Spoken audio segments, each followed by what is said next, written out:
Second semi-finalist natin. Alamin natin ang kanyang kwento. Narito si Robert Bernadas. Pangarap ko na rin since bata na sumikat. Hindi naman sa art, sa pagpinta, sa pagdrawing, sa pagkanta, sa music. Dughan kung subo. Sinabihan ako ni Mr. C. Top 12 to. Bet ko to, top 12 to. Konti pa lang yung sinasabi kong ganon, pero wag mo akong papahiya. I picked the song, Take a Look Inside My Heart. Yung message ng song kasi it's all about your heart. Hindi yung nakikita mo lang dyan, yung nasa loob talaga.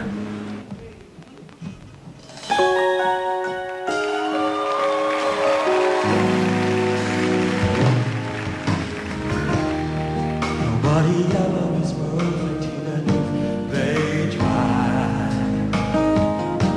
There may be times I let you down, but when I do, I hope you'll turn my heart around by reaching inside, reaching inside. Take a look inside my heart and you'll see I have so much love to give. Believe in me. Take a look inside my heart. Share my love. Take a look here in my heart. Yeah.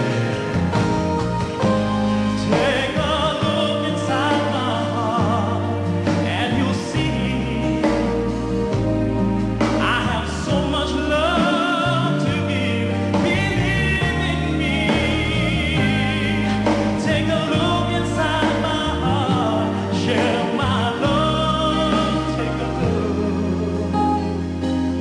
in my heart.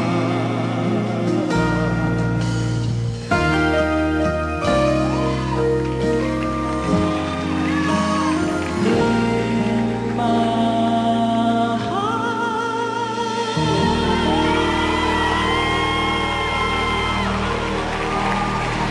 Robert, parang walang kabayon, pare ah. Kinakabahan ka ba ba? Medyo Medyo, po. medyo. Pero okay lang. Okay lang. Alright, let's hear what the judges have to say. FM. Alam mo, sa dimple pa lang, ulam na. Dimple pa lang, panalo na. Pero you know, his relaxed style, effortless, exudes a confidence that stands out. Alright. And I think he's vocally equipped to be the first Philippine idol. Alright, vocally equipped. Thank you po. Maraming salamat. Pero ang nakapansin ng dimple, ikaw. Ulam na. Ulam na. Mamita, are you Actually- satisfied with his dimples? Yes. Actually, I noticed a change in him from the first time that he auditioned. Pumayat ka?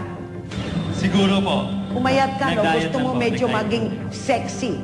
Thank you po. No, you know why? Because in the Philippine Idol man, hindi lang, like Mr. C was saying, hindi lang naman ang boses eh. We have to look at the total look. Pero wala ka pang asawa doon? Wala pa. Wala pa, pwede na tayong dalawa. Okay na okay ka sa akin. no? Salamat. Alright. Maraming salamat, Mamita. Mr. C? I will not backtrack. You are my bet. Thank you po. Hey! Mr. C, thank you very much. Judges, thank you. Pare, mabigat.